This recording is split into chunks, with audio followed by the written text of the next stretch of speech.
અનુકરણ કરીએ, અનુસરણ કરીએ, પણ મહાન પુરુષો, સજ્જન પુરુષો, સાધુ પુરુષો, પરોપકારી પુરુષો, જગતનું હિત કરનારા પુરુષોનો આપણે અનુસરણ, અનુકરણ કરીએ. તેથી ભગવાને કહ્યું છે કે મારી વાત ઉપર તમે સંશય નહીં કરતા. સત્યમ સત્યમ ન સંશય.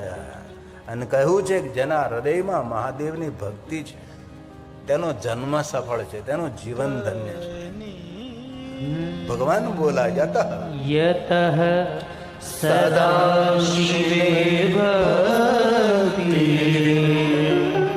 દ્રષ્ટિ ત્વયિ રાજતે દ્રષ્ટિ ત્વયિ રાજતે.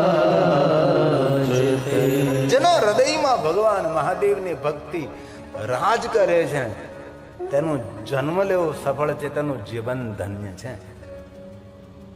થોડું આક્રોશ વ્યક્ત કર્યો છે. મારા શબ્દો નથી, વ્યાસ ભગવાનના શબ્દો છે. એમાં એમ કહ્યું સર્વ સાક્ષી રૂપ મહાદેવ. આ સૃષ્ટિના સાક્ષી રૂપ કોણ છે? ભગવાન શિવ છે. જ્યારે વિશ્વની અંદર કોઈ દેવી દેવતાઓનું અસ્તિત્વ નહીં હતું, સૃષ્ટિ સર્જન પહેલા કોણ હતું? ભગવાન શિવ. તેથી કહ્યું સર્વ સાક્ષી સ્વરૂપ મહાદેવનું જે ધ્યાન કરે છે, ભગવાન શિવનું જે પૂજન કરે છે તે તો ધન્ય છે જ. પણ એવું કહ્યું કોણ શિવનું ધ્યાન નથી કરતા, કોણ મહાદેવનું અર્ચન નથી કરતા, કોણ મહાદેવનું પૂજન નથી કરતા? તો કહ્યું મૂર્ખ કુર્વંતી. જે મૂર્ખ માણસો છે ભગવાન શિવનું ધ્યાન નથી કરતા, મૂર્ખ માણસો ભગવાન શિવનું અર્ચન નથી કરતા, મૂર્ખ માણસો શિવજીનું સ્મરણ નથી કરતા. અને જે કોઈ શિવનું સ્મરણ નથી કરતા તેની કોઈ દી ગતિ નથી થતી, એમની કોઈ દી સદગતિ નથી થતી. આવું ભગવાન વ્યાસે કહ્યું છે કે જે કોઈ, તેથી હું ગર્જના કરીને કહું છું, કોઈ પણ પરંપરામાં આપો, કોઈ પણ વિચારધારામાં આપ સંકળાયેલા હો, કોઈ પણ સંપ્રદાયમાં આપ હો, પણ મૂળમાં ભગવાન શિવ છે એ વસ્તુને યાદ રાખવી જોઈએ. આ શ્લોક ભગવાન વ્યાસજીએ ગાયો છે. ન પશ્યન્તિ મહાદેવં સર્વ સાક્ષિણમીશ્વરં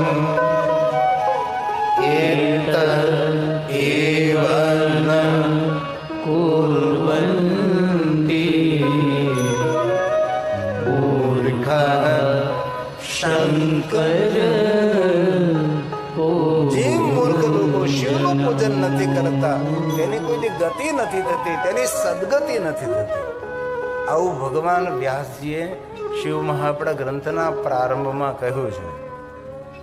બહુ સુંદર વાત છે.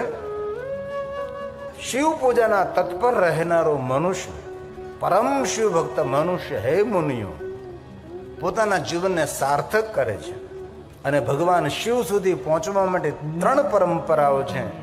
એક તો ભગવાન મહાદેવના નિરાકાર લિંગ સ્વરૂપની પૂજા, બીજી પરંપરા છે રુદ્ર જાપ, ત્રીજી પરંપરા છે પંચાક્ષર મંત્રનો જાપ. ત્રિપરંપરા દ્વારા મનુષ્ય તાપત્રય હરમ અને મુક્તિને પ્રાપ્ત થાય છે. કેટલી સુંદર વાતો કરી છે. મુક્તિ માટે કોઈ વલખા મારવાની જરૂર પણ નથી ને.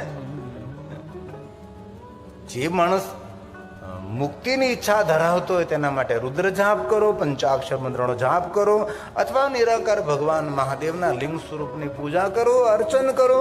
એ જીવાત્મા બિન પ્રયાસ મુક્ત બને છે. આવું ભગવાન મહર્ષિ વેદવ્યાસજી કહે છે. અને શિવ મહાપડા ગ્રંથમાં લૌકિક કથાઓ જો જ નહીં વાત, જે આપણી સાંસારિક કથાઓ છે. હમણાં આમજામાં કથા હતી તો બહુ દ્રષ્ટાંતકમય કથા કહી,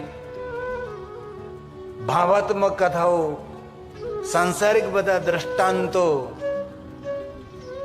દ્રષ્ટાંતોથી માણસો રડે, શ્રોતાઓ રડી પડે, ધ્રુસકે રડી પડે.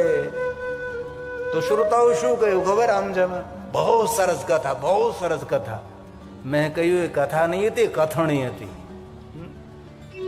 સાસુના દ્રષ્ટાંતો કોઈ કથા છે? બાપ દીકરાના દ્રષ્ટાંતો કોઈ કથા છે? ભાઈ ભાઈના દ્રષ્ટાંતો કોઈ કથા છે?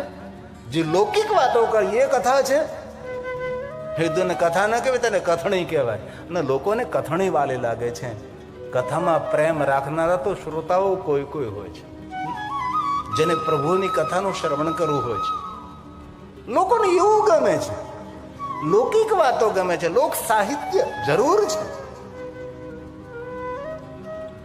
મારે તો તમને શિવ મહાપડા ગ્રંથની ગહન વાતો સમજાવવાની છે, સંભળાવવાની છે. એવું મનમાં ધારી નથી આવ્યું કે ગામડાના માણસો છે ન સમજી શકે. ગામડાનો માણસ જે સમજી શકે ને એવું શહેરમાં રહેનારો માણસ પણ સમજી ન શકે. ગામડાના માણસો પાસે કોઠા હોવું જોઈએ છે. ભલે યુનિવર્સિટીમાં ભણ્યો ન હોય, પણ એની કોઠા હોવું જ, એની દીર્ઘ દ્રષ્ટિ, તેની દિવ્ય દ્રષ્ટિ એ અલૌકિક હોય છે. પણ બહુ હૃદયથી પ્રાર્થના, ધ્યાન આપજો. મુક્તિદમ મુક્તિદમ તત્રયં પ્રભુર મનુષ્ય શિવ. હે મહાત્માઓ, હે મહાત્માઓ, પહેલો માર્ગ લિંગાર્ચનમ રુદ્રજમ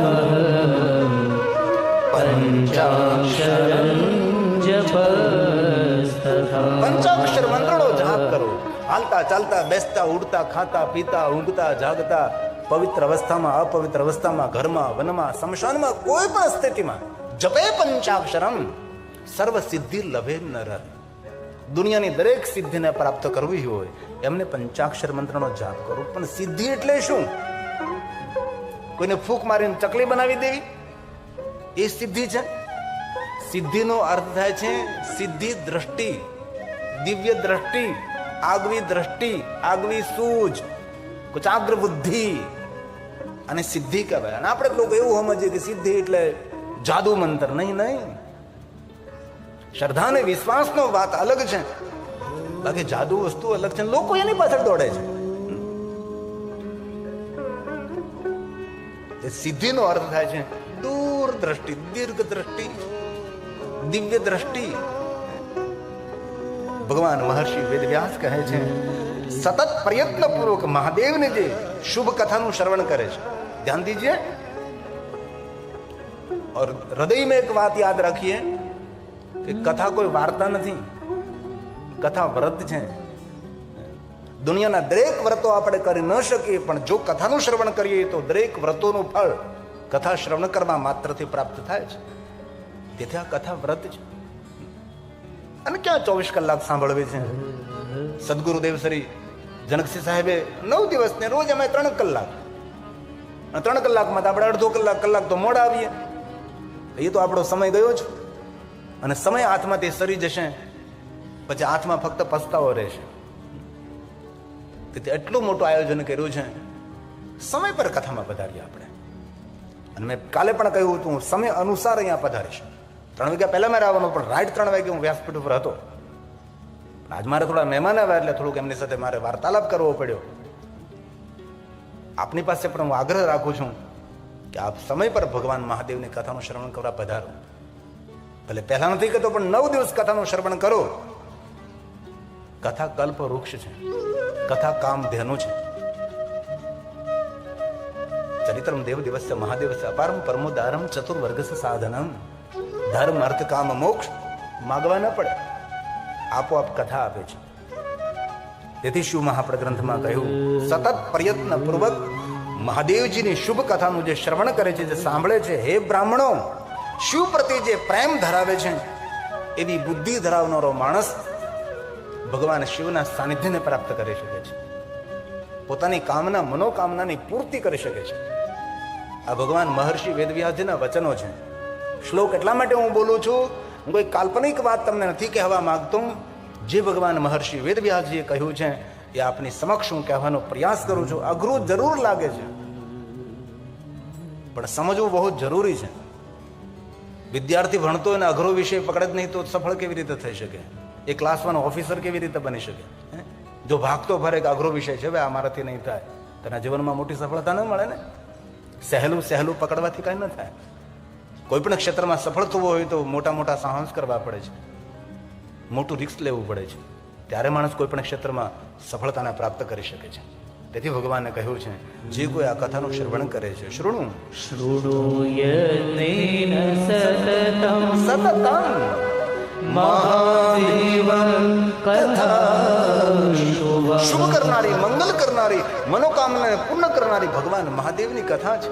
બુદ્ધિને શુદ્ધ કરનારી અને જીવનના કાર્યોને સિદ્ધ કરનારી આ ભગવાન મહાદેવની કથા છે. શિવ બુદ્ધિ કુરુ શૈવેષુ સતતમ દ્વિજા શૈવેષુ સતતમ દ્વિજા. બહુ સુંદર વાત કરી છે. સંસારને તરવાનો ઉપાય શંકર ભગવાનનું પૂજન એ શ્રેષ્ઠ ઉપાય છે.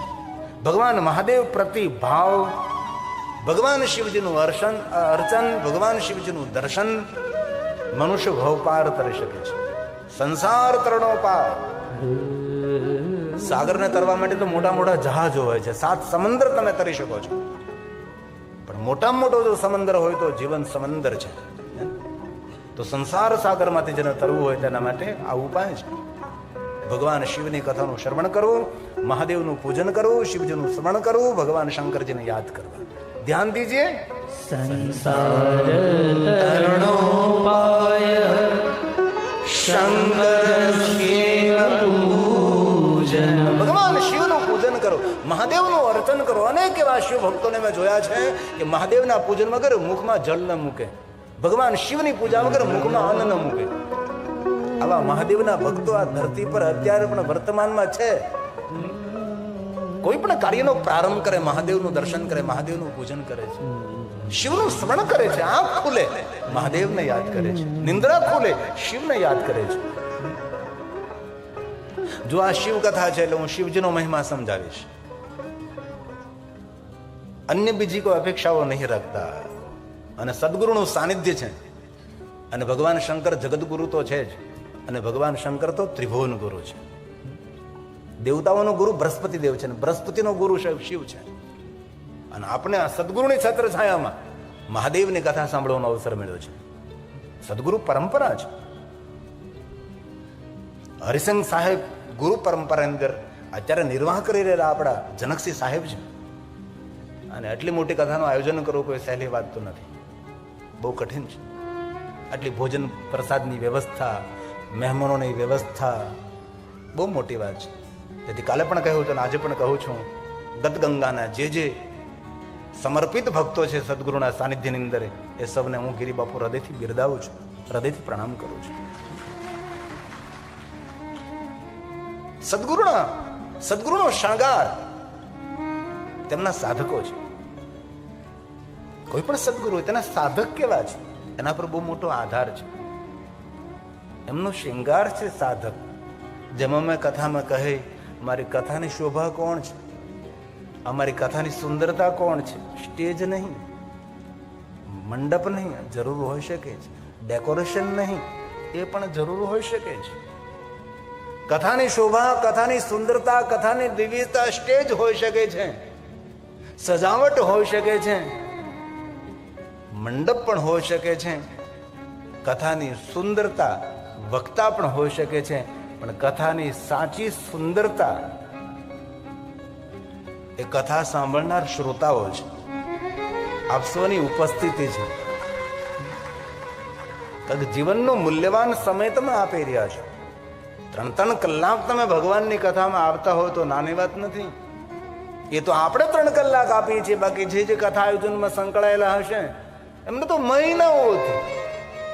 ગયા વર્ષે લાભ પાંચમમાં કથાનો નિર્ણય લેવાનો હતો ત્યારનું નિરંતર અને એ સૌ ભેગા થતા છે ત્યારે બીજું કોઈ વાત નહીં થતી હોય, કથાની જ વાત થતી હોય છે. જ્યારે ભેગા મળતા હશે ત્યારે સૌ એક જ વાતો કરતા હશે કે આવી રીતે કથાની અંદર કરશું, આવી રીતે કથા તો આ લાભ પાંચમ નહીં, પહેલી લાભ પાંચમ થી શરૂ થઈ ગઈ હતી. વાંગમય સ્વરૂપે આજે પ્રગટ થઈ આપણી સામે. બાકી કથાનો પ્રારંભ તો ત્યારે થઈ ચૂક્યો હતો. એ તો જનકસિંહ સાહેબને ખબર હોય. કોઈ પણ સેવક સમુદાય ગદગંગા મળે અથવા કોઈ પણ તેમનું જે સમર્પિત યુવક મંડળ છે મળે ત્યારે આ જ વાતો થતી હોય. બે શું કરશું, કેમ કરશું, કઈ રીતે કરશું, કેટલા લોકોને હળવું મળવું.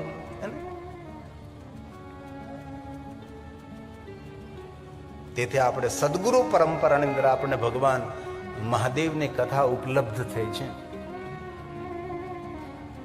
તો બહુ સુંદર વાત કરી છે. જેને ભવ પાર થવું હોય તેના માટે શિવ પૂજનમ શંકરમ સંસાર તરણો પાર. સંસાર તરણો પાર. એક એક શ્લોક મહાદેવનું આરાધન છે. એક એક શ્લોક આપણને પુણ્ય આપે છે. એક એક શ્લોક પાપમાંથી મુક્ત કરે એમ નહીં, એ ખોટી વાત છે. ઘણા માણસો એમ કે કથા સાંભળવાથી પાપમાંથી મુક્તિ મળે. હું આપણે પાપિયા છીએ?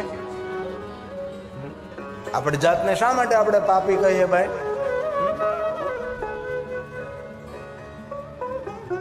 કથા સાંભળવાથી પાપમાંથી મુક્તિ તો મળે ન મળે, કથા સાંભળવાથી પુણ્ય મળે છે. અને જે માણસમાં પાપ હોય ને એને કથા સાંભળવાનો વિચાર પણ ન આવે. કથા શ્રવણ કરવાનો દિવ્ય વિચાર એ પણ એક પુણ્યનું ફળ છે.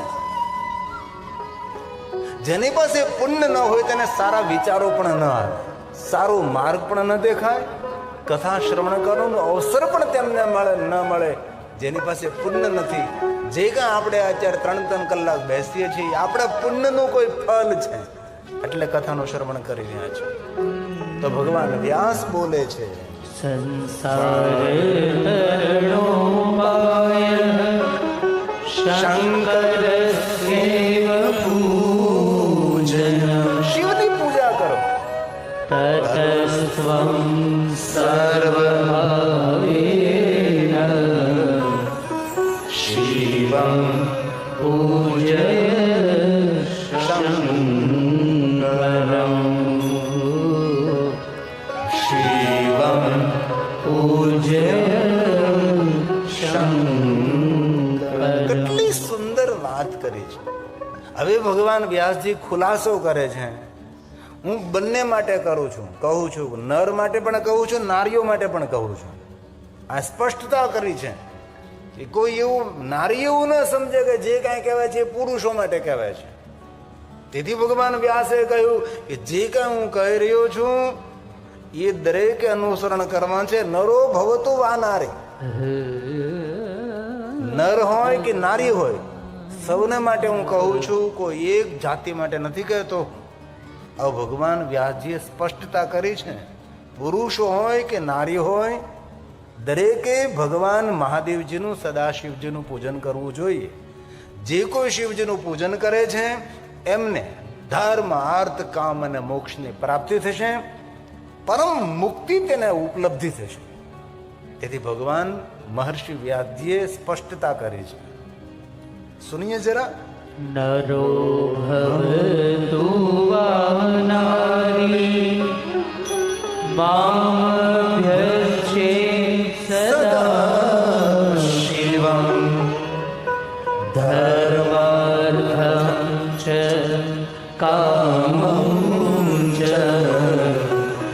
પ્રાપ્યં મુક્તિં ચ વિંદતિ.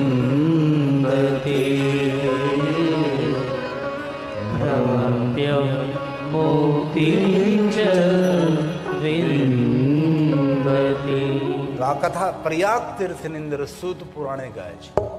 અને પ્રયાગ તીર્થ કોઈ સામાન્ય તીર્થ નથી, દરેક તીર્થોનો રાજા છે અને ચક્રવર્તી રાજા છે. માધવ વેણી, વેણી માધવ જેના સખા છે, જેના મિત્ર છે. પ્રયાગ તીર્થની અદ્ભુત મહિમા છે.